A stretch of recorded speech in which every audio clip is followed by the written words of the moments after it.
ابو Mahdhura ابھی 9 عمر تھے۔ اس کی آواز بہت خوبصورت تھی۔ وہ مکے کا باسی تھا اور مکہ فتح ہو چکا تھا، مگر ابھی وہ اسلام کی نعمت سے محروم تھا۔ مکے کے دیگر نوجوانوں کی طرح وہ بھی بکریاں چرایا کرتا تھا۔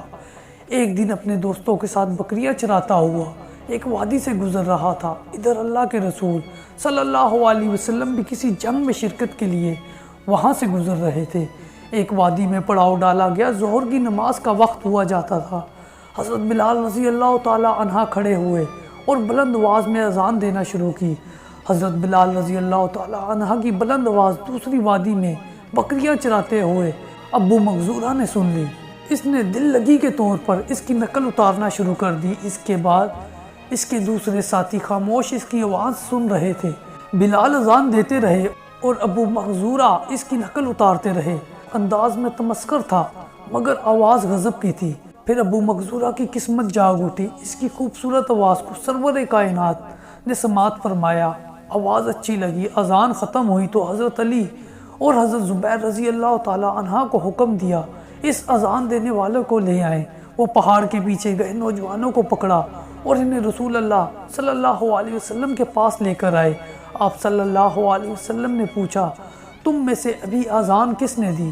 اب انہیں خجالت محسوس ہوئی۔ ایک دوسرے کی طرف دیکھنے لگے کہ وہ تو تمسخرانہ طور پر اذان دے رہے تھے۔ آپ صلی اللہ علیہ وسلم نے ایک کو فرمایا، تم اذان دو۔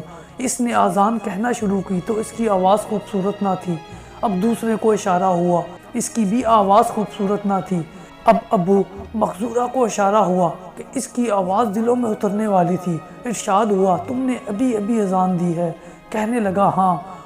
اب آپ صلی اللہ علیہ وسلم نے اپنے مبارک ہاتھ آگے کا بڑھایا اور ابو مخزورہ کا عمامہ اتارا، اس کے سر پر دست شفقت پھیرا اور دعا فرمائی، اے اللہ اس بچے میں برکت دے اور اسے اسلام کی ہدایت فرما۔ ابو مخزورہ کی کیفیت کیا ہوگی کہ اللہ کے رسول صلی اللہ علیہ وسلم کا لمس، وہ مبارک ہاتھ لمس کی لذت، اور پھر اس کی قسمت جاگ اٹھی۔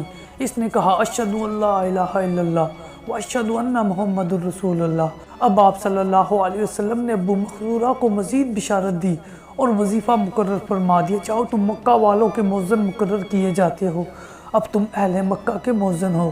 ابو مخزورہ رضی اللہ تعالی عنہ نے ساری زندگی بال نہیں کٹوائے کہ جن بالوں پر اللہ کے نبی صلی اللہ علیہ وسلم نے اپنا دست مبارک پھیر دیا وہ کیسے کٹوا دوں۔ مکہ المکرمہ میں کم و بیش 300 سال تک ان کی اولاد بطور مؤذن اذان دیتی رہی۔ سبحان اللہ۔